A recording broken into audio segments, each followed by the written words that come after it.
My name is Nkosi. I'm 15 years old. And so am I. We go to Sastry College. Yeah, we're in the same school.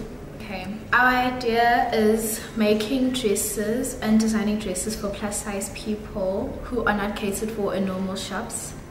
And yeah.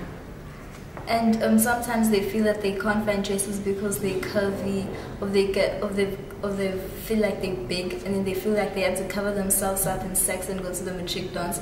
If you go into a matric dance, we can make you feel beautiful. That's the idea behind the business. We noticed that a lot of shops cater only for thin people, and they don't accommodate the fuller-figured, curvy woman. That's the idea behind the business. And what does Jumpstart mean to us? Well, it means a lot to us because it could be a beginning of just a whole new big experience, because we really believe that our business can go far if we're given the chance, and yeah, we can cater a lot for big plus size women, and they'll make them feel better about themselves. And it is a company that empowers young entrepreneurs from us, so it means a lot to us that they came to our school, and we're very grateful.